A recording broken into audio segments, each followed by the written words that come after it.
Two balls and a strike to count on Taylor. Reyes fires, swinging a drive, deep left field. It's his way back. Walk the ball. Reyes Taylor.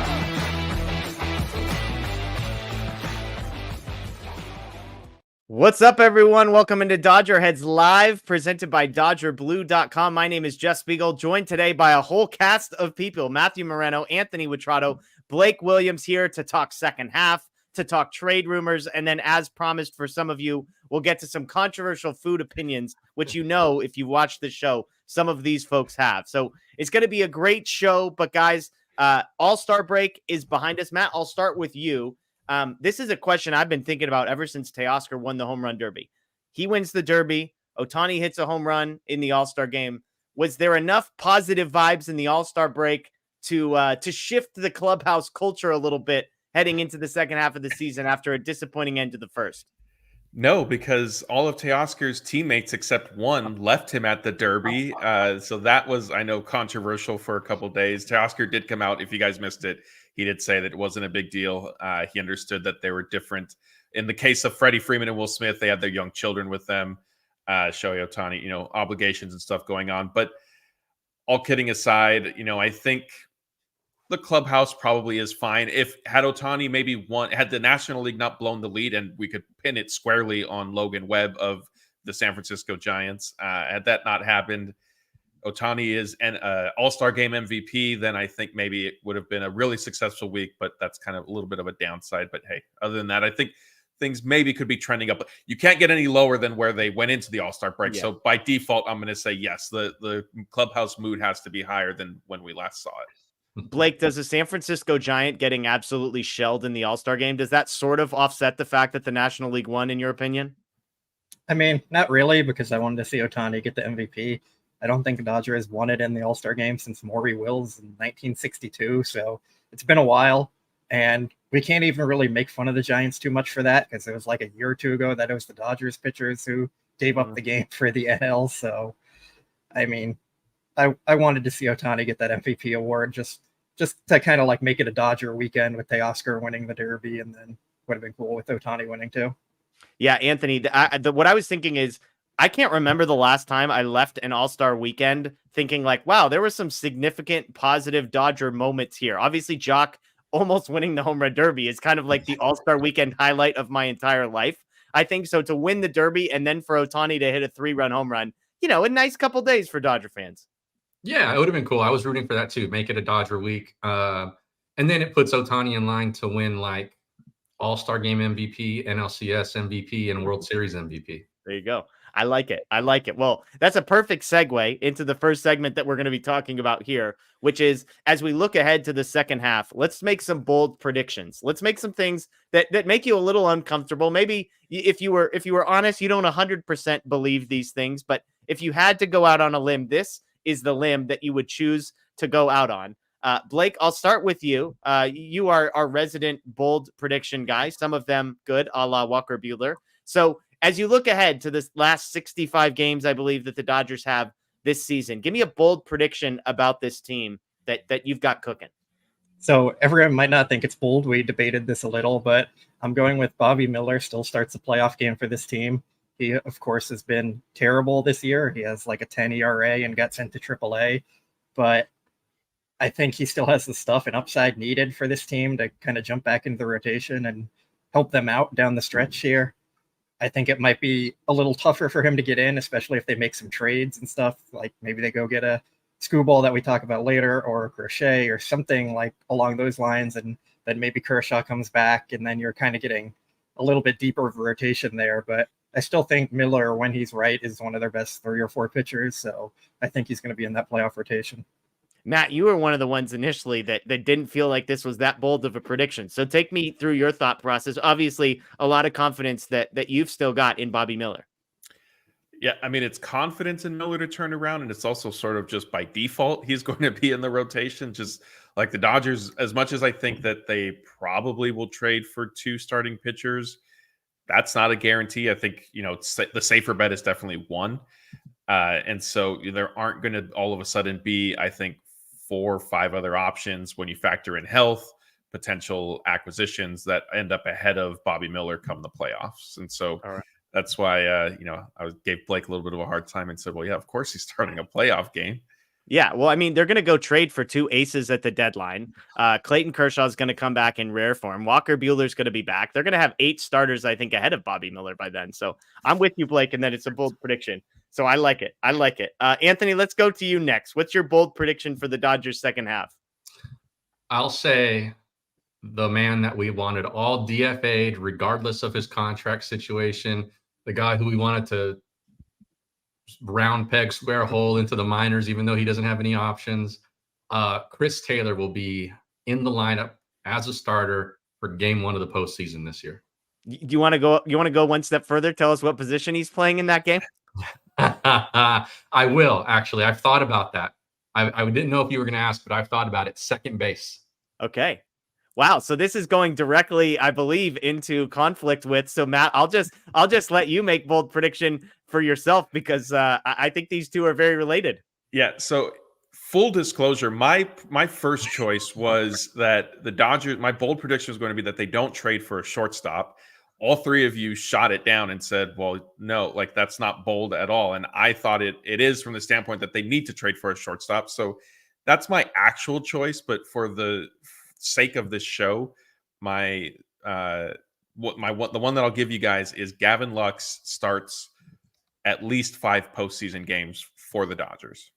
Okay. So talk me through it, Matt, because, well, first of all, when you sent me this, you said more than 5 games, which would take them into the second round of the postseason. So I was kind of confused about how deep we were going. That was going to be a double bold prediction from you. But so you've got Lux making a start. Obviously, Anthony's got Chris Taylor starting at second base. Both of those things, I mean, I suppose there's a world where they both have it. I don't think any of us want to live in that world. But talk me through, Matt, why you believe that about Gavin. Is it belief in him giving some semblance of productivity down the stretch, or is it just a matter of like there's no other option? I'll just say yes. Is there an all of the above all right. option I can check off? Yeah, I mean, I think it's more of, like I said, of the belief that they're not going to trade for a shortstop, and so that keeps Mookie Betts at shortstop. I think, I could see a scenario where Anthony's saying Chris Taylor starts at second base. Sure, like maybe it is game 1 or a game 2. Or I think, Anthony, did you say game 1 specifically? Yeah, game 1, okay. He will be in the lineup. And this assumes Max comes back, right? Yeah, that's true. So, even if Chris Taylor starts game 1 at second base, I think we're still going to see a steady dose of Gavin Lux throughout the playoffs. And yes, maybe a secondary bold prediction to that is that the Dodgers advance to the NLCS this year. I know that hasn't been guaranteed the last 2 years. So maybe I have 1A and 1B with those. And I guess technically 1C because my first choice you guys all hated. Blake, let me give you a third option here. If you had to pick Chris Taylor, Gavin Lux, or Mookie Betts starting at second base for the Dodgers in the NLDS, with Miguel Rojas remaining at shortstop and Max Muncy at third base, which of those 3 would you choose as the scenario you think would happen?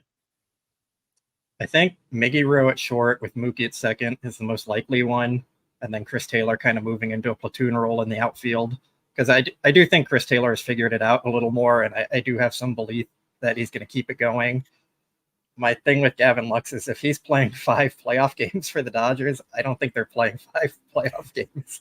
So I just have a hard time buying into that one. I had to do something bold. Do something bold. You guys didn't like my first one, so I had to go way out there. Anthony, real quick, you pick Chris Taylor. Is it a belief in Taylor turning it around? Is it Gavin Lux struggling, like some combination of the two? Where are you at on those 2 players individually? Yes. Okay, like you're going with the Matthew Moreno answer. Yeah, no, look, I think he's figured it out enough that he's an option now. I'm with Blake. I think that even if he doesn't, he might not hit 325 for the rest of the season, but I think he's figured it out enough to the point where you can keep running him out there and be okay with it versus like the first 2 months where he was hitting 115 or whatever it was. And then also that Lux is terrible. We're not sure about Max Muncy, and I'm not sure that they are going to be able to trade for the outfield help or depth, I should say, that they might need. And so I think Chris Taylor falls back into the role we've been accustomed to seeing him in, where he sort of plays all over the diamond. I happen to think if Max is back, game 1, Lux is on the bench and Chris Taylor plays second base, at least for the first game. Well, and if that's the case, I'm wondering, is Lux even on the bench? Is he on the playoff roster? If he's not the starting second baseman, would be another conversation. Let me throw my bold Maybe they'll prediction put him in out there. center field. What's that? Yeah, he's not Maybe they'll playing put him in outfield. center field. Jeez, for the love, please no. So let me throw mine out there. And again, as always, we appreciate everybody on Facebook, on YouTube, on Twitter that is joining us live. This is going to be a fun show. Mine, I don't think is that bold, but hearing the discourse, and I know at least one person on here is probably going to think this is pretty bold. I think Clayton Kershaw is going to be awesome. Like, I just think he's going to be great. I think he's going to come back from shoulder surgery and be awesome. Define awesome. Like let's say sub 3.5 ERA. Oh, that's not awesome. Well, I mean, Blake, you think he's going to, so Anthony, you agree? You think he's going to be a sub 3.5 ERA? Yeah, actually, I do think that. I think he'll come back fresh for that stretch of the season. I think he'll be good. I don't think he'll be great. This is just my Kershaw prediction. I think he'll be good, not great. And for him, that's easily a sub 3.5 ERA. I wouldn't call awesome would be a sub 2 ERA considering what he has been the last couple seasons. He's been pretty goddamn good. Yeah. I mean, Matt, you think 3.5, sub 3.5 ERA for Clayton Kershaw? Do you think he does that? I was trying to look it up. I think there's like 30 starting pitchers in Major League Baseball with a sub 3.5 ERA. I mean, I think it'll be lower, but I threw that number out. You think 3.5? Do you think he goes over under 3.5 ERA for Kershaw? It's under. I could see 3 to 3.5, but I agree with Anthony. Like, that's not necessarily awesome. I think that's more like very good. And it's only very good because Kershaw's age and he's coming off shoulder surgery. If it was like normal circumstances, I would say like, okay, that's a good to okay season. And I feel like in a minute or two, Blake's going to fact check me with, well, the average ERA in baseball now has jumped up to this. Well, I mean, let me throw this out there. Do you know what Tyler Glasnow's ERA is right now? 3. I know it's going to start with a 3. Yeah, it's 3.5. It's 3.47. But he's also gotten shelled like 2 of the last 3 times he took the ball. So yeah, no, and again, that's not an it's just putting in context 3.5. I'll go bold. I think it's going to be sub 3. I think it starts with a 2. How about that? Does that reach the Blake? I'll let you jump in before I give my Kershaw propaganda here, because I imagine you were the guy that was probably taking the over on 3.5. I do think I would, and that's not really a knock on Kershaw. I have concerns about coming back from shoulder surgery for any pitcher. It's just, it takes a while for them to do that, and even if they do come back, it's not always totally there yet. So like, if he has a sub 4 ERA, I think I'd be very happy with the results we get from him, because the Dodgers kind of need that right now. So like, maybe he's right around 3.5 or something. I could see up to like 3.8 even, and I think we'd all be happy with that. If he gives anything more than that, like, yeah, that'd be great. But even if we're talking about him as like a 3.5, 3.6, 3.7 ERA pitcher, that's still going to be really valuable, because that's better than league average. There it is. Blake's making room for his Bobby Miller prediction. Yeah, I mean, there's room for both of them to start at this point. But like, that's putting you in the top maybe like 50% of pitchers there, 40% even probably, if you're right around there. So I think that would be a really good outcome for him coming off surgery. I agree. Yeah, I agree.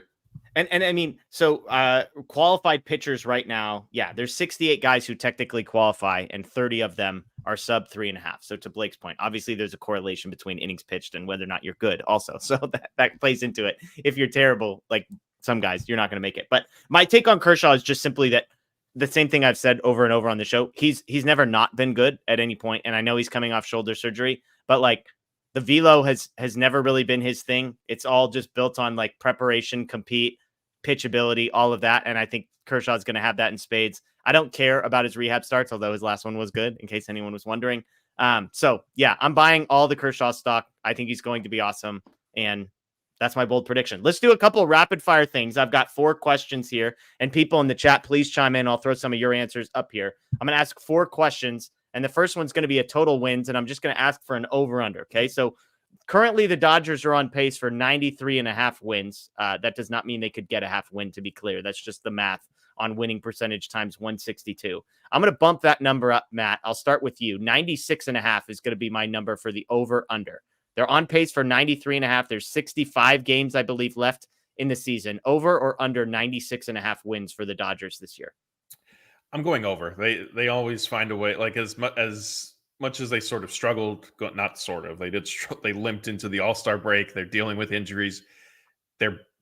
Famous last words, they're bound to get healthy, at least healthier at some point. And we've seen this team capable of going on, crazy runs. And so I think that'll end up propelling them over. I think what'll be interesting to see is if they get to 100, and maybe Anthony and Blake will have a number. I'm not sure. I think 100 might be their ceiling, but definitely over 96.5.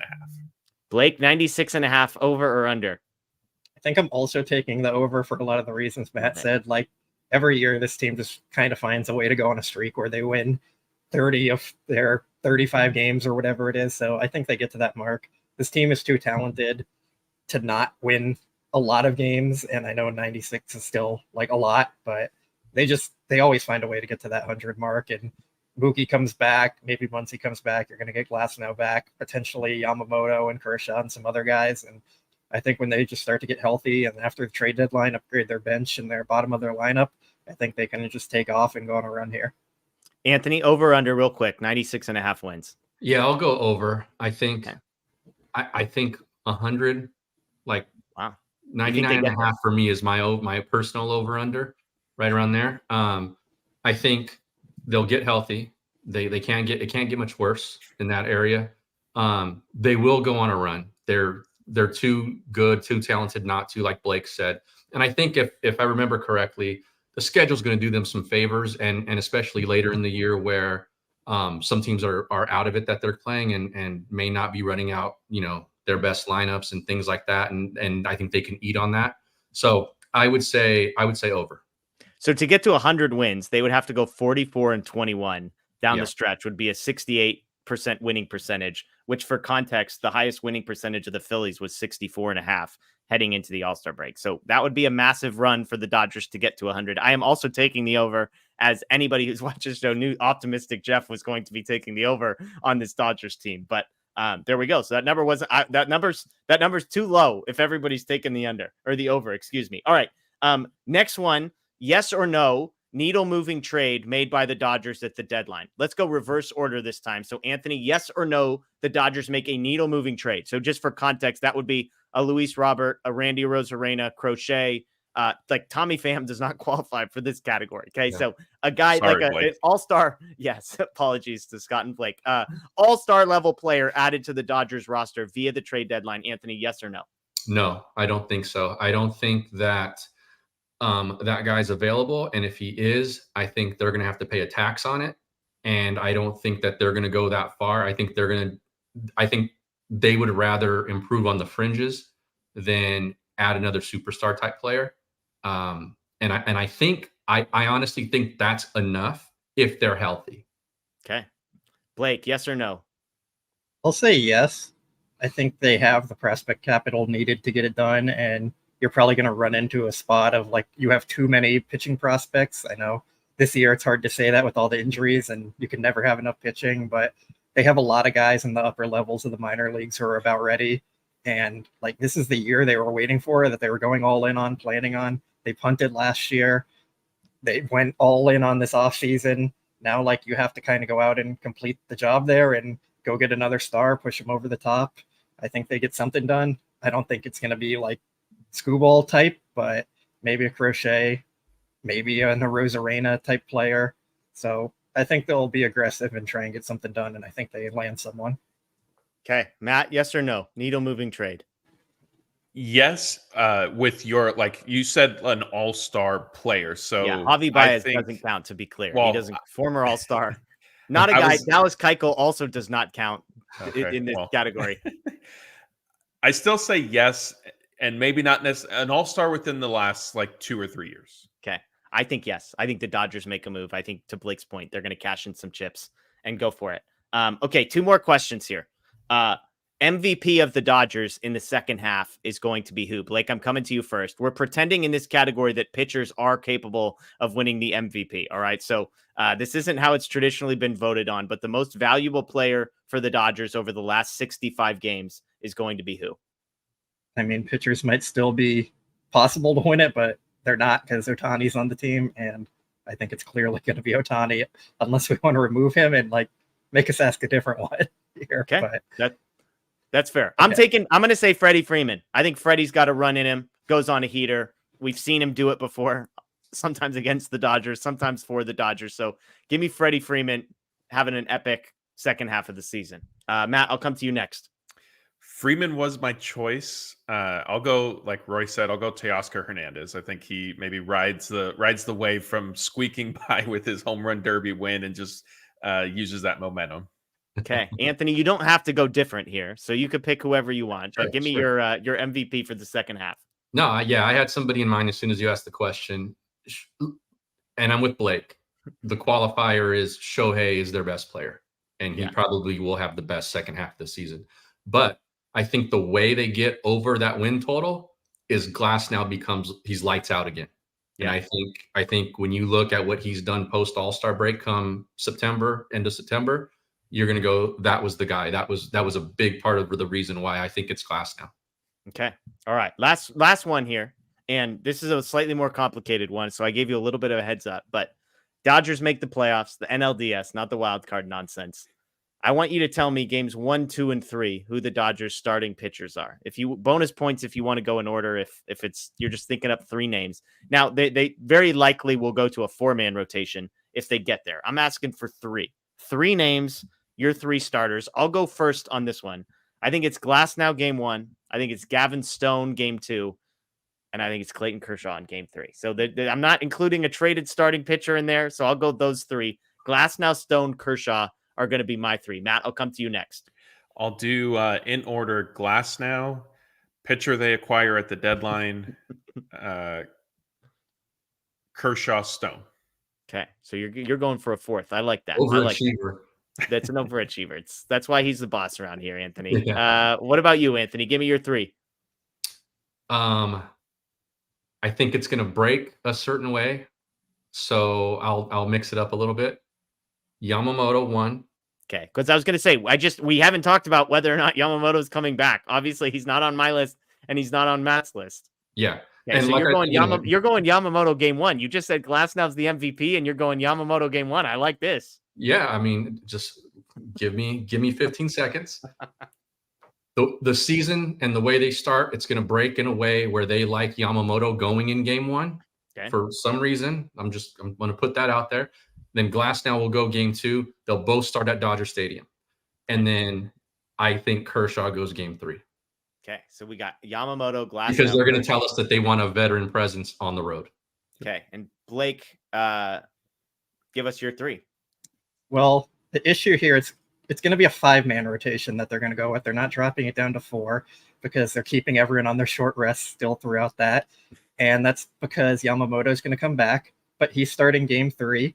Dave Roberts has already said Yamamoto's not going to pitch like twice in a series, so that eliminates him from game 1 or game 2 for me, because then you can't bring him back on short rest or normal rest or whatever in those later games. So we're going Glasnow, then Crochet. I'll even throw my trade name in there. Yamamoto, Bobby Miller, Gavin Stone. Those are my 5. I like it. Yeah, I think if I had to go for Glasnow, Stone, Kershaw, I do think they trade for a pitcher. So, yeah, give me Skubal somewhere in there. He wouldn't be. I'd change it around. Glasnow, Skubal, Stone, Kershaw. Give me those 4. And I think based on sort of that logic, Yamamoto can still start game 1. But like Blake said, they're going to go if they go with the 5-man rotation, he doesn't have to start twice in that series if necessary. Also, I don't believe anything Dave Roberts says when it comes to how they're going to use these guys. I've covered this team for way too long. And we've seen them do things that like will put your jaw on the floor. Sometimes it works, sometimes it doesn't, but I don't trust anything that he says in July when it comes to October. I think that one, and like there is reason to be a little skeptical of Dave. I think that one though is probably going to be true, unless like if they're in the World Series. Too, but like Blake said, they're going to go to a 5-man. So if Yamamoto, it doesn't matter what number game Yamamoto starts, he's not going to start twice in any series. Yeah. So I agree. Yes. Then maybe I agree with that, and I think that's what I believe. Dave, like when Dave said, like Yamamoto's just a 1 start per series thing. I think the only way that sort of changes is if it's like game 1 of the World Series and then they get to a game like 6 or 7. I think at that point it's like, hey, this is the end of our season. We'll push him back. But honestly, all of this is moot because Yamamoto's not pitching again this season anyway. Yeah, and I think the last point I'll make on this is that And the reason why I say I don't trust it is because we've seen them make these proclamations during the summer, and then come the fall, their backs get against the wall. We all know why, or all of this stuff, and then all those plans get thrown out the window, and the papers get shredded up, and they just look into the clubhouse and they go, "Who's healthy enough?" Yeah. Here's the ball, Landon Knack, baby. Go get it. I personally think they tend to panic when it comes to when they get into October with their pitching plans. Sometimes it's very justifiable, and other times it's a little bit of a brain buster. I will say I do think they really do their best to limit Yamamoto, but I'm not writing that in stone. Yeah.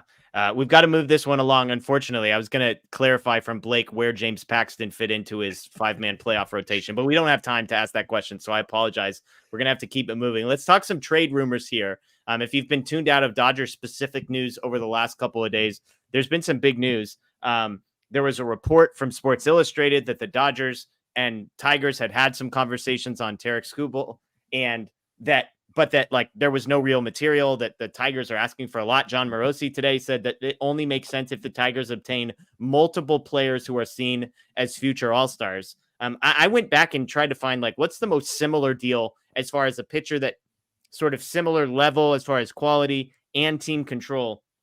The deal that I found that seemed the most similar, although not perfect comp, I'll explain why in a second, was when the Padres went out and acquired Blake Snell. Blake Snell was a year removed from winning the Cy Young Award and had 3 years of team control. The major difference here is that Snell was dealt in the offseason and not at the trade deadline, which I think obviously is going to have an impact on the value of what you get. Now, you could argue that half of a year less of team control versus maybe paying market prices instead of overhyped prices like the Dodgers are going to pay. But what they had to give up to get Blake Snell was a guy who was the number 23 overall prospect at a time, a guy who was a major leaguer but was formerly a top 15 or 20 prospect, and then a pair of top 10 guys who are in their organization, top 10 organizational guys in a pretty decent farm system. So just for context, I'm not saying the Dodgers, it would be identical, but again, a top 25 overall prospect, a guy who had been a top prospect but was now a major leaguer, and then a pair of guys in their top 10 to 15 organizationally. If you've been following the Dodgers farm system, they don't have a top 25 guy in Major League top 100 prospect list. Dalton Rushing seems to unanimously be the top prospect in the system. He was ranked as high as 36th coming into the season on one list, as low as 86th, but he was on every single list somewhere between 36 and 86. And I think conveniently, he's the guy that I would imagine the Dodgers are most comfortable trading because he is a catcher / first baseman / DH, and catcher and DH are both positions that are now locked up in Los Angeles for the foreseeable future. So if you're going to move a prospect at a position that you don't have a pressing need anytime soon, that seems to make some sense. So Blake, I'll come to you first because you and I have had these conversations. I know everybody here likes Skubal, and we can talk about him versus Crochet in a minute, but I threw together 2 packages, Blake, and I always like to check these by you, and you tell me if I'm crazy on this package here. But here's the first one. Dalton Rushing, River Ryan. So that would be the Dodgers' top 2 prospects, according to most people's list. Their top pitching prospect and top hitting prospect, Maddox Bruns and Kendall George. Kendall George was their first-round pick last year. Maddox Bruns, their first-round pick from a few years ago. I think there's this, I'm saying centerpiece here. Maybe there's a couple other names that are moved here or there, but that's package number 1. The second package would be Dalton Rushing still, Bobby Miller, and Landon Knack going as the centerpiece. Talk to me about those 2 trade packages. Do you think they're both too light? Is one of them better than the other? Talk me through your reaction to those 2 packages. I think they're both too light from my first reaction to it. I think if we wanted to talk about getting Javi Baez involved in that trade just as eating money, I think then it kind of makes it somewhat possible there. If I was the Tigers, I'd prefer to take the one with Bobby Miller in it. Okay. I believe he's younger than River Ryan or about the same age. River Ryan's like 25 or 26. Yeah, so I think there's some more upside there. I think Landon Knack, he's like a major league starter at this point. Was Kendall George in that one too, or was he in the first one? He was just in the first. It was basically Dalton Rushing's in both, and then is it Bobby Miller versus River Ryan, and then Landon Knack versus Bruns and George. Yeah, I still think I'm on the third one there. Not a huge fan of Kendall George as a prospect. I'm not sure other teams are going to be that high on him either. He's kind of a light-hitting, all-speed guy, and that's more of a dying breed in baseball today.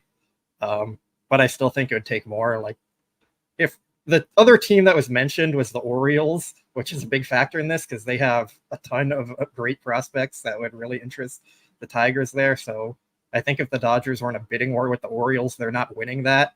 Their only hope in that kind of trade would be to take Javi Baez back if the Tigers would rather move money.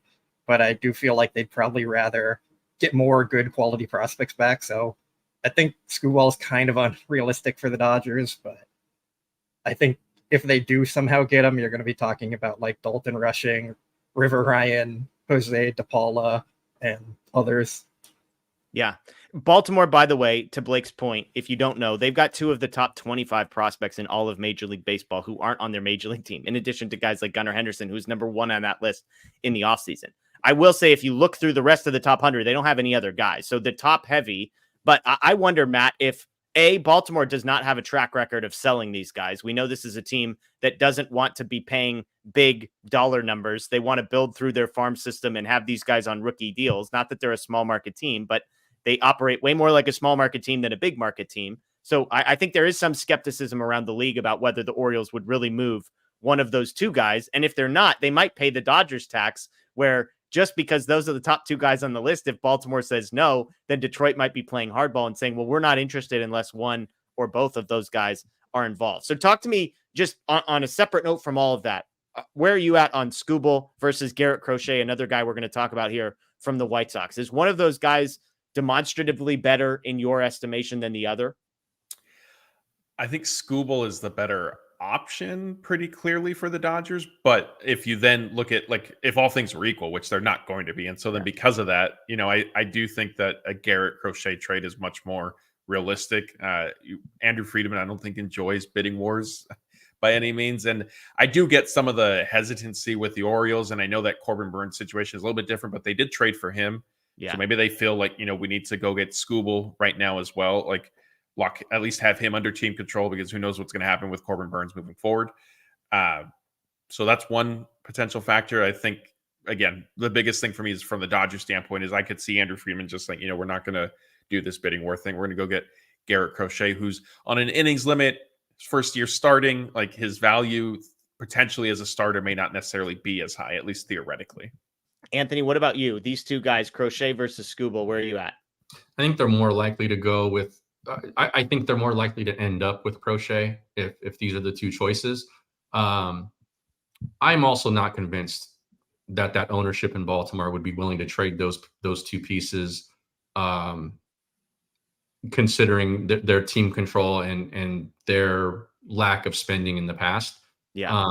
You know, I think if they'll try to do it without including, you know, without breaking the prospect bank on it, but I think that organization at the top values more that team control than they would Skubal. Yeah. And I think that they are going to believe they're good enough to still do it anyway. And they may go out and get somebody else that's cheaper for them. But I covered the American League for a while, and that organization, even in good times, has been incredibly cheap when it comes to spending money on their own players. And so I don't see them giving up the prospect capital if it's going to cost that much. Like, if they have to get into a bidding war, I don't see them going as far enough. I don't see them going far enough to make it happen. So even though that they can offer the better package, I don't know if they actually pull the trigger on that. Yeah. But to answer the Dodger question, I think there's going to be more than just those 2 teams bidding for Skubal. So I think it's most likely that they end up with Crochet. Yeah, and it's worth pointing out too with Baltimore. I mean, sometimes we talk about team control. It's like, well, they're under team control, and we just equate that to like these guys are free financially. Yes, it's 2 years of arbitration, but keep in mind, Skubal is going to make, you know, let's say somewhere in the $45 million range over the next 2 years, which is $40 million less than he would make in the open market. But when you're comparing that to trading away a top 10 prospect in Major League Baseball, who you're going to get at the Major League level for basically the league minimum for 4 years, we're talking about dramatically different dollar numbers. Something to keep in mind. So I think Skubal is the guy that I would be much more interested in. I would pay the higher price to go get him just because I feel like I have a much better sense. I know what I'm getting. it's not because he's a lefty, although I've joked. I know there's some people out there that just love the idea of getting a left-handed pitcher, but I just like the makeup. I like the results. I like that it's a little bit extended. I like that there's no innings limit involved as well. And so both those guys are out there. The other two names, Luis Robert Jr. and Tommy Pham, from the White Sox, again, I believe today, connected to the Dodgers as players that the Dodgers are connected to, interested in. Matt, give me the latest on maybe these conversations and what we know about the Dodgers and the White Sox talking to one another. Yeah, so like you said, Dodgers and White Sox, I feel like have been linked together for about a month now with the Crochet stuff. And, it really wasn't too surprising that the report now is that they have discussed Pham and Luis Robert in trade talks. It's not necessarily clear if those were maybe, which I would guess they probably were, like packaged it with, hey, what would a trade for Crochet and Luis Robert look like, or Crochet and Tommy Pham? Maybe Luis Robert even on his own, and I guess maybe Pham potentially on his own, although I don't think, it would be to Anthony's point, kind of looking to bolster the depth as opposed to going top end with a roster addition. But that's kind of where that stuff stands. You'd have to go to, I know Blake is chomping at the bit to tell us why they need to trade for Tommy Pham, and Scott, if he is still in here in the chat, he'll probably chime in too. But yeah, that's my guess, is if the Dodgers are acquiring Luis Robert or Pham, that it's probably, hopefully, as part of a trade for Crochet as well. Yeah, Blake, tell us why Tommy Pham is Kenuff. I just think that they need to upgrade the bottom of their lineup, and I trust Tommy Pham more than I trust Jason Hayward and probably even Pajes and Lux, even though they're not the same position. Like, they just need to get some bats that are going to be major league quality players at the bottom of their lineup. I think Tommy Pham brings some energy that they don't have, makes a lot of people mad, but I think the Dodgers kind of need that jolt of energy in their clubhouse. He can play all three outfield spots, so it kind of helps him out there. Like, wouldn't really trust him in center field, but he's been doing it for the White Sox this year. So I just think he's a affordable fit that could be a real upgrade there. With Robert, I don't think we would see a package with Robert and Crochet, because that's just getting really high up there in price. And I think there's going to be a lot of teams interested in Robert. Is probably the top available bat at the trade deadline. I don't think the Dodgers need to go get that if they're targeting top of the market. I think they should be looking at starting pitchers and just kind of filling their lineup with major leaguers rather than what they have there now at the bottom. So that's just kind of my view on that. I don't see a package deal with Robert and Crochet. Yeah. Super chat here from Laura. We appreciate it, Laura. Thank you as always. Asking when the trade deadline is. It's July 30th at 3 p.m. Pacific. This year is the trade deadline. So if you've got August 1st in your mind, good news. It's one day prior to that. Maybe good news, maybe bad news. Maybe you're going to wake up on August 1st hoping that it was still, the Dodgers still had a few more hours to go ahead and make a move. But, for the Dodgers, they've got, as we're sitting here on July 17th, we're talking about 12 and a half days, basically. So it's coming quickly. And again, that's why I asked the question, do the Dodgers go out and move the needle here with a trade? I'll bounce around to each of you guys. Matt, is there a name we haven't mentioned in the four that are listed that you think still could be a guy that the Dodgers, we're pure speculation, because the White Sox and the Tigers are the only two teams that there has been credible reporting saying conversations have happened. Obviously, I imagine conversations have happened between lots of teams, but is there an outside the box name that you want to just toss out there, not from a source perspective, but just, hey, this is one other guy that, maybe. Sure. Cody Bellinger. Oh, there we go. Okay. I bring him up every show now. No, we text about it. I don't know if I might have brought him up in one or two shows. I've brought him up, and I think Scott has also. Oh, okay. Oh, I thought you said I have. Oh, yeah. He's becoming, it's our show, yeah. Yeah, he's becoming a popular name, I guess. What's his contract? I think he has 2 player options for the next 2 years after this year. And you like that one too, Blake? I do like that idea. I'm trying to think a little more like outside the box that we haven't talked about. If you want to come back to me, if Anthony has anyone in mind. Yeah, so he has an opt-out after this year. After 2024 and 2025, he can opt out. He's due $55 million over those 2 years if he were to opt in. So, look, 2 names I've thrown out, and I've heard no referencing on these at all. Obviously, Bo Bichette, I think, is a guy that I would love to go get. I remain steadfast in my belief that, to Matt's point, they need a shortstop, and they need a shortstop beyond this year. I think if you're going to go make a needle moving trade, getting a guy that plays a key position for multiple years, and I don't know why this guy doesn't get talked about enough. I mean, I think I do know why. I think it's because he's terrible at defense, but Brent Rooker on the A's, the guy just hits the crap out of the baseball, and the A's stink. They definitely should be trading. So, look, Dodgers defensive positioning, get him in the right spot, help out some of those defensive metrics a little bit. Look, we're playing Pages in center field. Like, clearly we have an appetite for just terrible stuff. I mean, put Outman in center, take his terrible bat and say, whatever, that's fine. Outman in center. We're just going to have you make up for the guy standing next to you because he hits the crap out of the ball. So Brent Rooker, Bo Bichette, 2 names I'm throwing out there. Anthony, you got anybody? Yeah. I want to go back just a little bit. I wonder on that Tommy Pham thing, and I agree with Blake and Scott in the chat that they need to raise that floor at the bottom. Yeah.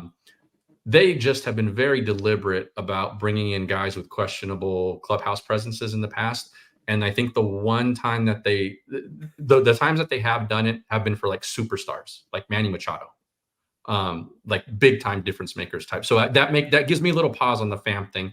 Not that I'm opposed to it, or I think it'd be bad for the actual lineup. I just think that they have hesitated on some of that stuff in the past. So just something to throw out there. The surprise one, not a surprise, just somebody I wish that they would go get is Mason Miller. Okay. From the A's. Yeah. And he could be Garrett Crochet, a year from now, where he goes from being an elite reliever to, he says he still thinks he can start. So that's an option. Blake, we'll close with you. Okay. So I have 2 names now. I'm going to say Brandon Lau with the Rays, second base outfielder. He's having a bounce back year. Friedman loves to go trade with his Rays. Can fill in at 2 positions there. Then my other one would be Jazz Chisholm Jr. Wow. I don't just love for the memes. Miggy Rowe's going to fight him in the clubhouse, bro. I don't love the player necessarily. Blake's just trying to bring in troublemakers. I mean, yeah, let's get them going. Hype the team up a little. Kick them in the butt. I don't love the player necessarily. It's just more about he can play second base. He can play center field. He's a left-handed bat. Shortstop. And he's played shortstop. I don't know if he can play. He might be able to play shortstop like Miguel Vargas can play third base type thing. I was going to say like Trey Turner can play shortstop was going to be my comp. Did you miss the AllStar game with his diving play there? I saw lots of Trey Turner playing shortstop for the Dodgers. One game wasn't going to change that opinion for me. I've seen enough of it also, Joe. But Jazz, I just think he'd be a nice fit for the lineup, left-handed bat with versatility that fills in 2 of their needs there. So imagine the vibes if that guy came to LA. I mean, literally, he was the guy that called out Miguel Rojas subtly on a podcast, right? Like Blake for himself being lazy. Yeah, well, hey, to be clear, we debated that one a little bit. I took Jazz Chisholm's side on that one. So I got hate for it. That's fine. But, I mean, Blake, I'm with you. The profile, every time I hear his name mentioned, and he's apparently very available, makes all the sense in the world for the Dodgers because depending on health, to your point, he could play center field. He could play second base. I think he could probably even give you a tolerable level of shortstop if you wanted to. Offensively, obviously, has produced at a level that the Dodgers would love to have. That feels like he literally Tommy Pham, I think, is more narrative than substance. Jazz Chisholm, we literally know he has beef with the guy that's in the clubhouse, and not just any guy. It's Rojas, who's, probably one of the most respected voices in there. I think they'd squash that pretty quickly and get over it. Miggy Rowe's a professional person. He's not going to hold it over Jazz or anything. He just wants to win. I think Dave Roberts is pretty good at managing the clubhouse, and that's the strength we always talk about is why the Dodgers keep him around. So I don't think it would be a huge issue. I think they're both grown men and they can just move on with it. I agree. I don't think it'd be an issue at all. It's fun to joke about, but I don't think it'd be a big deal. But also, is he good enough to even risk that?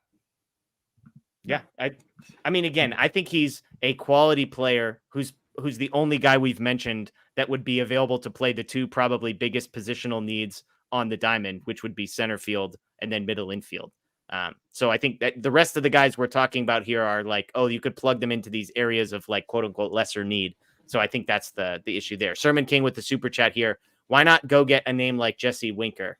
I see Scott in the chat, Sam Winker's obviously having himself a good year. 130 weighted runs created plus OPS over 800 with 11 home runs in 350 plate appearances. so far this season. Had a really bad season last year with Milwaukee, but's been an above average offensive player every other year of his career. Blake, what do you think about Jesse Winker? He's on a 1-year deal, getting paid basically no money this year and will be a free agent at the end. I like the bat a lot. Winker is a great hitter. The defense out there is very concerning. He's more of a DH that's been kind of forced into playing left field occasionally. So that's why I kind of don't see why the Dodgers going that route. They do usually tend to value defense, and that's why Peralta was starting all year in left field last year, and they never really gave Bush any chances, and they've been so hesitant with Vargas. So if Ohtani wasn't on the team, I think Winker would be a great fit, but I just don't really see them putting him in the outfield. You don't like the second percentile outs above average out there? That's slightly too low. I mean, maybe they could go with like the Howie Kendrick route and just hope positioning plays off and he can just catch the balls hit right to him. But that's what I'm saying. I don't know. I just struggle to see them actually going that route, even though I do like the player a lot. Yeah. Yeah. So thank you for the super chat. We appreciate it. And I see that the Dodger Blue account, Laura, if you're still watching, throw super chat in a comment because I saw you got charged twice. So go ahead, throw super chat. We'll get to yours.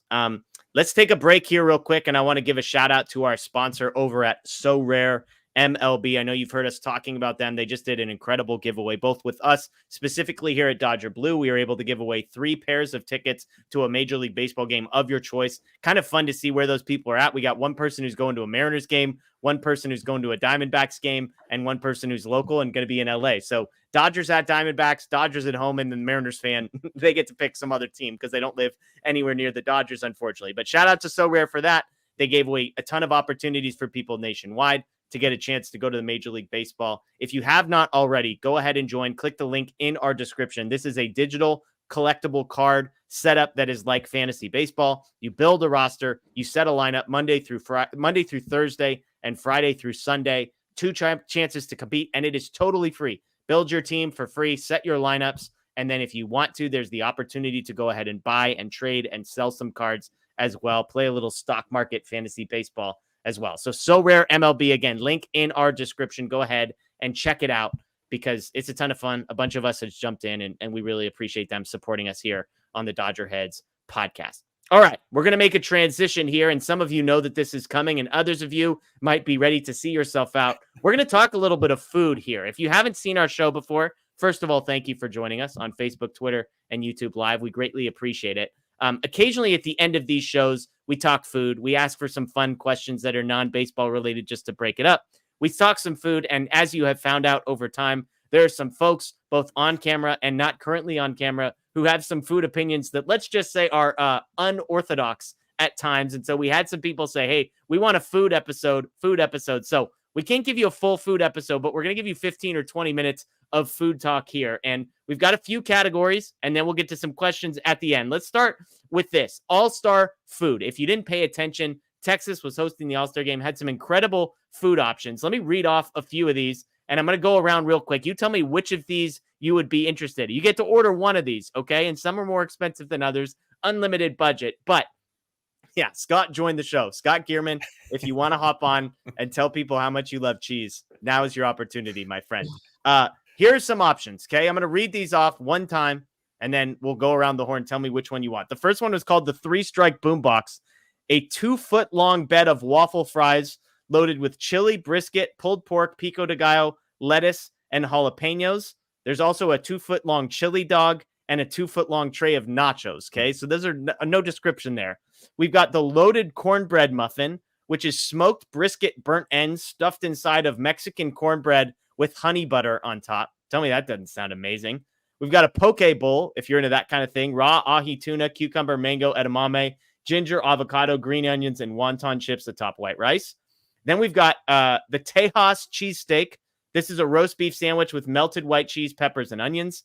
We've got the steak sandwich, Nolan Ryan Black Angus ribeye beef. It's a whole steak served with cilantro and chimichurri on top of a ciabatta. It's literally a steak. You got to find a picture of that one. And then the last one, the Lone Star Frito Pie Dog, a foot-long hot dog loaded with chili, Fritos, queso, sour cream, and jalapenos. Those are your choices. Blake, I'm going to start with you.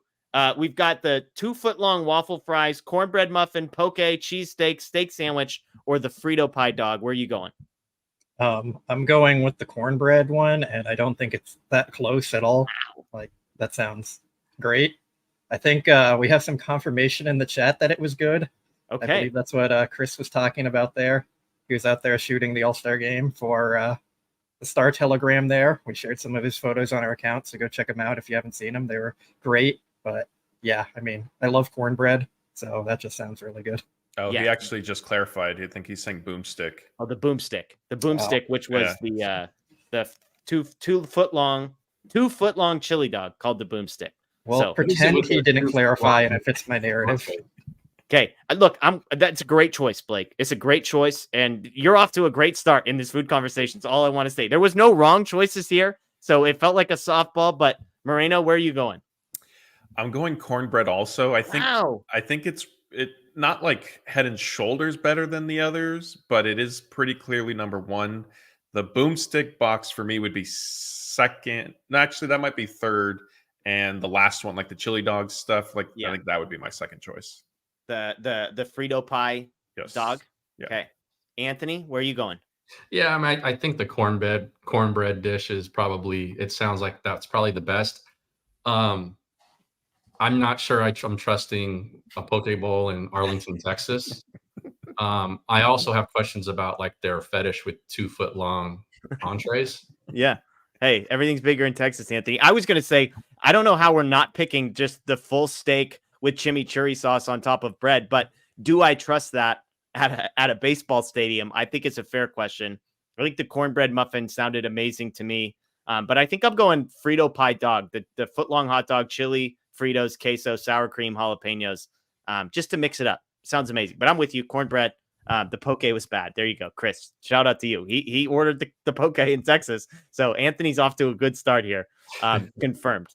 Okay, we do have a super chat from Hawaiian Kira, so we'll pause our conversation. She said, is there a food or cuisine that you have never had and that you want to try? So that you've never had and yet want to try. Anyone? I mean, I'll let anybody go first here. I'm trying to think of if there's a food or cuisine I've never had before. I can take this one.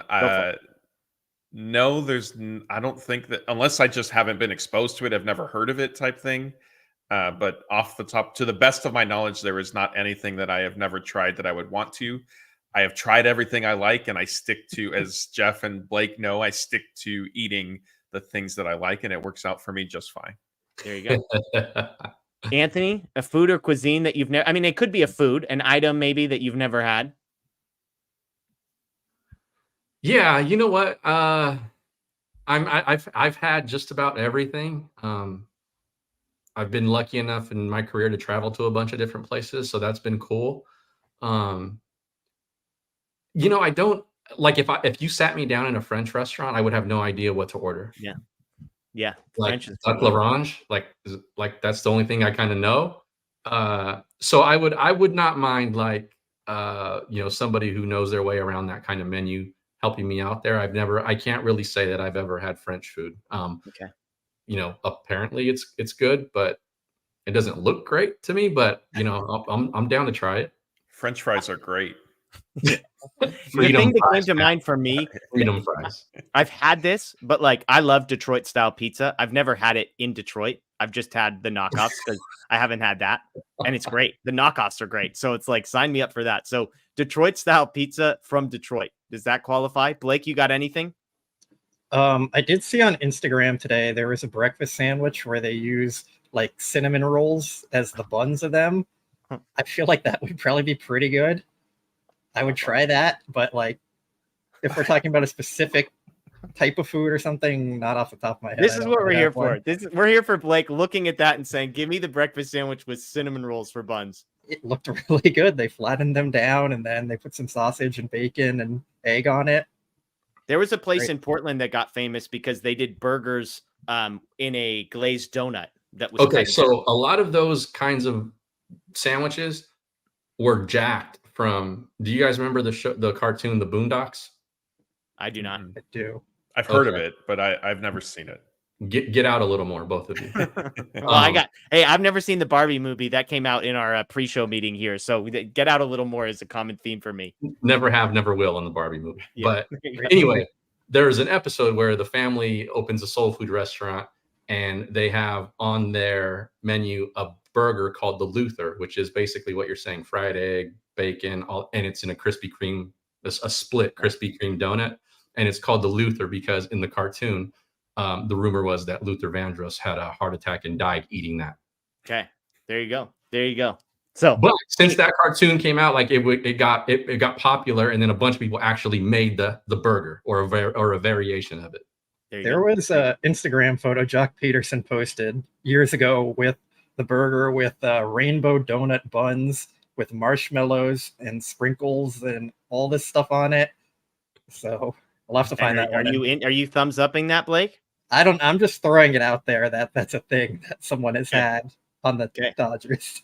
All right. We do need to give Blake some credit for trying squid while he was out covering the Soul series for us. It may have been unknowingly, but hey, he did do it, and that video is living on our YouTube channel. That was Blake, was that the one where you like ate it and you were like, I think this is squid?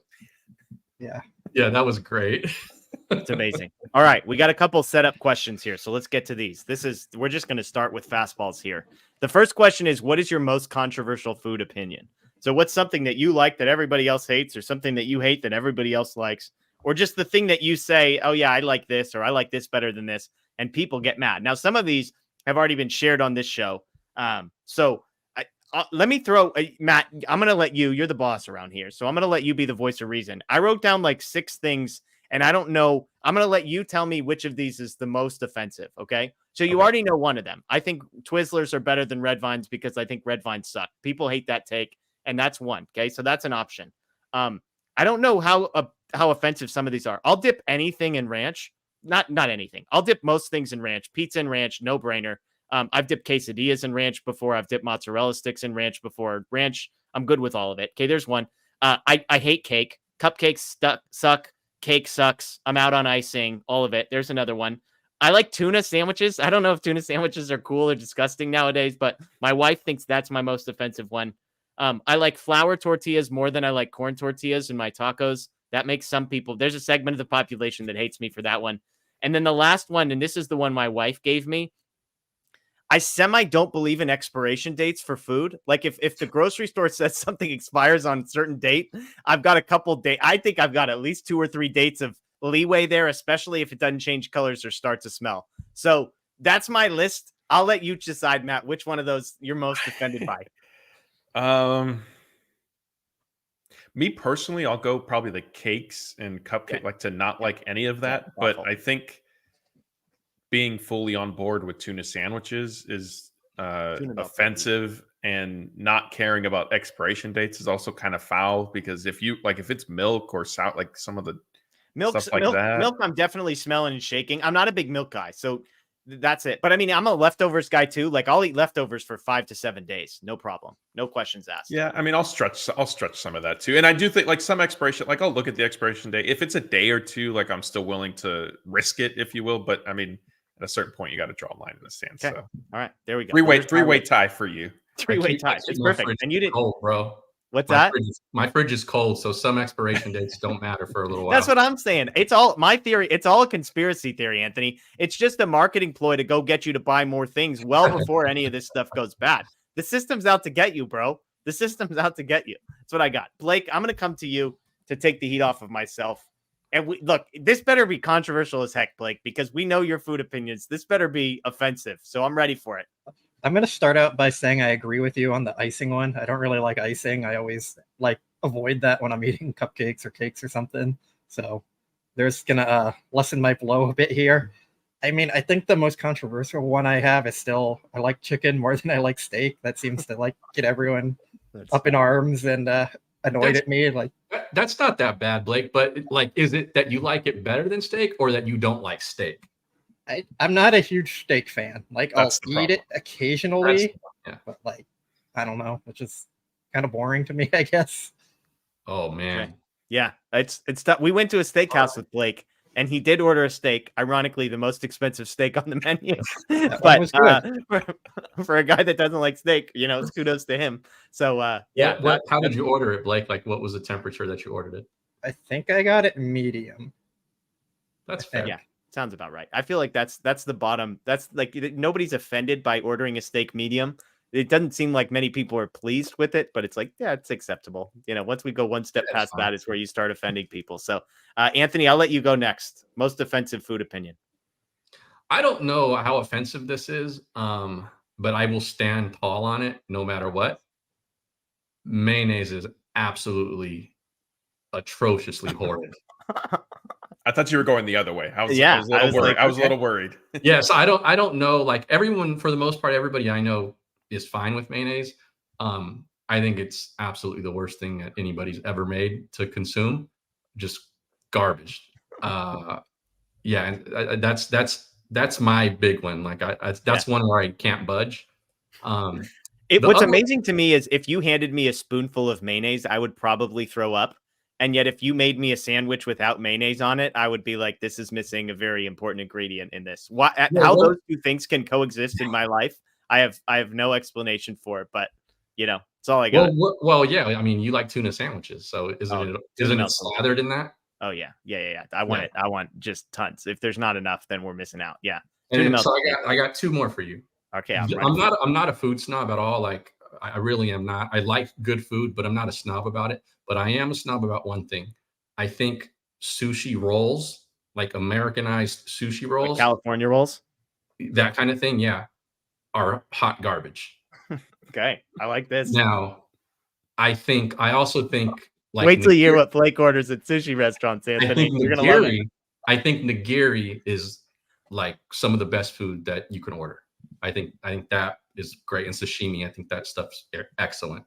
So you just want the rice with the raw fish on top, none of the fancy stuff. Yeah, and I think, like, I used to dabble in some rolls, and then I spent 2 months in Japan one year when I was younger, and they do some rolls. They are very different than in America, but everything is nigiri. Yeah, like almost everything. They don't mess around. Yeah. So I think that's probably where I got that from. That's the one food snob opinion that I have. I love the chat saying Blake likes crunch rolls, and it's like, well, let me tell you, folks, it's worse than that. Blake, hit him with it. I get chicken teriyaki at every sushi restaurant. Come on, but when you order it, what do you get? It's like avocado and cream cheese. Cream cheese and avocado and rice only. Yeah, there you go. It's great. It's great. It's great. All right, Anthony, did you say you have one more for us? These are two good ones so far. Yeah. This one I think is probably a little more controversial than the mayo one, but I don't hate it. Like, if it comes on something and I wasn't expecting it, and I can tolerate it, but I don't like avocado. Wow. Whoa. Yeah, that's a hot take. You're just out on avocado. And I'm a hardcore Mexican food eater. And here's the other thing too, is like, guacamole. If you go to Mexican restaurants in Mexico, they don't have guacamole. So are you out on guacamole? Yeah, I don't eat it. Wow. I think the that's worst your best opinion one. that's ever been said on here. Yeah, I think that's your hottest take. I think mayonnaise, you're gonna have some people that agree with you. Like I said, it's fine.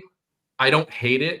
Like I said, if it comes on something and whatever, fine. Like, are you scraping it off? Like, if you get a burger, you say no avocado, and then it comes on it. Like, are you scraping it off, or are you just eating as is? If it's like big chunks, yeah, I'll scrape it off. But like whipped like avocado sauce and stuff like that, if it's got some kick to it, I don't mind it so much. But like, yeah, like I'm not just dropping avocados onto dishes. Okay. All right, Moreno, you're the cleanup hitter, and I know a couple I've got in my head that are famous Matthew Moreno takes. So you're gonna have to remind me then, because I just can't. I thought we were just doing one, so I picked. Well, yeah, one's fine. I didn't know which of mine was the most offensive. So give me your one. All right, so I'll give you the one, and then you can tell everybody else. I think, and people have heard me share this before, I think buffalo wings are just extremely overrated and pointless. Whether it's boneless, bone-in, there's just no real need for them. The bone-in ones, you don't really get enough food. The boneless ones aren't really that great. Like, I'd rather have like spicy chicken nuggets instead. So buffalo wings, just they're out of here. The only other one I was going to say is, you said Reese's peanut butter cups were just okay. That's fair. I preface that though with just like I like stuff that is sweet, but I'm not like a huge sweets person where like I always need something sweet. So like that's why like I'm just sort of indifferent to a Reese's peanut butter cup and stuff like that. Yeah, I wish Scotty was in here. Scott had to take like he doesn't like dips or something like that, like chips and dip. He's just out on dip, other than like a couple. That was I'll eat chips and dip for breakfast, lunch, and dinner. I mean, will you prefer dip over like salsa? Probably only because I eat it less. I really like salsa, so I mean, I say yes. I don't discriminate in the dip category all that much. You know, throw it in front of me. Wait, so is salsa a dip or is it not a dip? I mean, I'm just anything that I can take a chip and put in that's a sauce or a cream of some sort, I'm putting into the dip category. So am I offending people right now? I'm apologizing if I'm offending anybody. What's the spice level? What's like how I like medium. So medium is how I would order it personally. I probably wouldn't run away if it was hot, but I would choose medium over mild. I like it. Okay. So, there we go. Okay.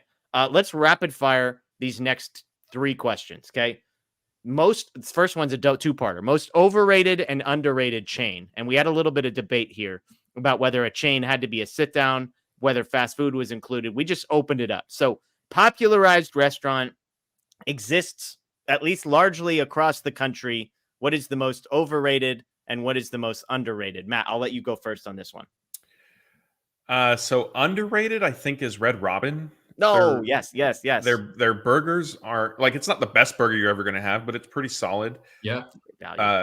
Endless fries, which you can't go wrong there. And they actually have like a chicken wrap that is pretty good as well. So there's some variety there. Their clucks and fries are also not bad. So you could get that. So yeah, let's do that. Let's come back to me for overrated. I love it. Red Robin was on my underrated list. Red Robin actually crossed my mind earlier today when I was thinking of underrated. So that's a good call. Once you have kids too, oh my gosh, it's the perfect place because it's just like sort of casual burgers, fries, bottomless fries. It's great. So 10 out of 10 on Red Robin. Anthony, what do you got for underrated?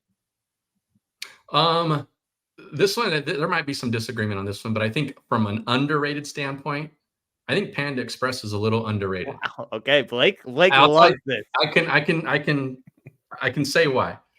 It's a place where it's fast. Yep. They give you big portions. Yep. You can order incredibly unhealthy food, like god awful unhealthy, and you can order stuff that's like pretty healthy if you're trying to watch what you're eating. Like they kind of run that spectrum. I think that, you're on the move, you're on the go, you want something good, you want something bad, you want something quick. Panda's there for you. The only thing that's a negative is they don't have many drive-throughs. They have some, but they don't have many. Yeah. Okay, Blake, underrated food chain. This probably won't be a surprise, but California Chicken Cafe. Love that place. That's a good place. So good. It's an LA place, I think, right? Okay. Is it only here? I have no idea. I've never seen it anywhere else except the Southland. Okay. All right. My underrated, I had Red Robin on here. I'm going to say this just because it's going to annoy Blake. It's Waffle House. Waffle House is fantastic. It's all over the place. It doesn't get it. Whatever amount of love it gets, it's not enough. It's unbelievable. It's fantastic. Waffle House. I had Domino's on my list too. Love Domino's. Domino's cheap. I get it. That garlic buttery crust. Sign me up for that. $6. Come on now. So that's what I got. Overrated. I'm just going to throw my fastball here, guys. This is going to piss some people off. And I'm saying overrated. I'm not saying bad. I'm saying overrated. I think Chipotle is way overrated. Oh, it's expensive. Absolutely. It's so expensive. It's like whatever. It's fine. It's fine. Count me in on that. Chipotle overrated. So there you go. That's my fastball, Moreno. What do you got? Yeah, I mean, I disagree with that, but I love cheese. I love their rice, their sour cream. It's all very good. Overrated. Wow. I'm gonna go. Is Whataburger? Are they in enough locations that we can? Yeah, for sure. I'm here for this because Blake thinks they're good and it's trash. It is trash. I said it was overrated. Oh, I thought you liked it. My bad. All right. It was very mid. Yeah, that place sucks. I think the chat's also misinterpreting a lot of what we're saying with some of these things too. Like people are telling me that Panda Express is fake Chinese food. Yes, I know that. Agreed. Yeah. But I will die on the hill that Panda Express has the best orange chicken. I've had it at Chinese restaurants, and Panda Express orange chicken is the best orange chicken I have had. Like, people are probably going to tell me again, try Trader Joe's, try this and that. I've tried the different ones, not as good. A second submission that maybe I'll set the chat on fire as you guys are picking is just like, not necessarily smash burger, like the actual smash burger place, but just the smash burger style in general, I think is way overrated. I can't wait for that fad to be done with. Okay. Blake, overrated food chain. Hit us with it. I mean, I was going to say IHOP because a lot of people love it. I was waiting for it. But like, I'll also throw out Domino's since you brought it up is underrated. I mean, like, Domino's prices now are the same as like local pizza places, so I can't just justify. Where do you shop at, bro? Domino's is $6 up here. No, Domino's is like They always have $22 for a pizza. They always have like coupons and stuff. It's still not worth the price. It's 2 pizzas for $12, bro. It's just go to a local pizza place. Not worth, like, it's not any quicker or anything. Yeah, I'm just not in on that. Okay, Anthony, overrated. Chick-fil-A. There we go. All right. I like a big part of my opinion on this is that every time I pass by one, there's 25 cars in the drive-through line. I can't handle that. That did happen to me today for lunch. I tried to go pick it up and the line was just way too long. I was like, okay, something. The funniest part is, so the furthest north In-N-Out that exists in Oregon is about 40 minutes south of Portland, and we were coming up from somewhere down there, and I was like, oh, let's stop at In-N-Out, and it's like 200 people in line. So the Chick-fil-A that's 2 blocks away is like 3 people in line. It's fantastic. So the best way to clear out a Chick-fil-A is to put an In-N-Out right next door. Okay, last one, and then we'll get to a couple chat submitted questions. But if you're ordering pizza, is there anything that's a deal breaker for you? Anything that you're either going out of your way to pick off of the pizza, or if you see it as an option, you're like, no chance, I'm ordering this. Blake, I'll start with you. My list is probably going to be very long for this. Fantastic. I mean, like, mushroom is probably my main one. So fantastic. I don't know. You got it. What else? Give us the rest of the list. I mean, there's a lot. I'm going to be going on for a while here. Like, what do you order? Let's What go. do you get on your pizza? That might be easy. Pizza? I either do Hawaiian or I do chicken and bacon. I love that you're like, there's 100 things I hate on my pizza. One of them is not pineapple. Like that's the thing I'm actively seeking. Matt, give it to him. Yeah, I'm staying away from mushrooms, olives, pineapple, bell peppers. Basically, I'm getting like sticking pretty much pepperoni. I'll do bacon. I don't need it. Sausage I can do. It's only olives for me. Olives are like literally the only food that I just have no interest in whatsoever. I love mushrooms on pizza. Love mushrooms in general, but especially on pizza. Anthony, what about you? Yeah, I'm with you. My go-to order is like pepperoni, spicy pepperoni, sausage, and fresh mushrooms. There you go. But the one that I stay away from, it's not a super common one. I don't like, at least not around me, but I don't like onions on pizza. Okay. Barbecue chicken pizza is my go-to, and that typically has some red onions on it. I almost said California Pizza Kitchen as an underrated chain. I freaking love that place. Like the actual restaurant, not necessarily the ASAP or whatever they call them. Although they don't have those up here. So no offense to those. I think their barbecue chicken pizza, their barbecue chicken salad are like elite. So there you go. All right. We got like maybe 2 or 3 minutes for some questions. If you've got a food question, now is your chance. Throw it in the chat. If you've got a follow-up, we get Mad Lad asked this: ranch with pizza. I already said 100% yes. Matt, it's a yes from you. Absolutely. Anthony, who hates mayo. You know what ranch is made out of, right? Yeah, you're not interested. I don't eat ranch, fam. Yeah. I don't know. Fake ranch is just mayonnaise with mix in it, and it's delicious. I think real ranch probably has some other ingredients. But Blake, ranch with pizza? I love ranch, so it's a yes. Okay. All right. Here we go. 1777 memorabilia. Heavy vegetables on the pizza is a must. I don't think that doesn't sound like it's a popular opinion, at least for half of the screen that is currently up here. Hepatitis, see you later. Do you guys like Panera? Blake, you like Panera? It's good, but I can't justify the prices most of the time. It's like way too much. Yeah, That's I'm with fair. you. What do you guys It's think about fine. this burger pizza? You interested in cheeseburger flavored pizza? There's some places that go like sauce is like a ketchup mustard mix with ground beef. I've seen other places that's actually traditional sauce, but just kind of like ground beef and bacon and that kind of stuff on top. Matt, yay or nay? Nay, if I had to do it, it would be more of like the traditional pizza with then just like burger ingredients on top. I'm not doing like ketchup as the sauce. Like that's a hard no.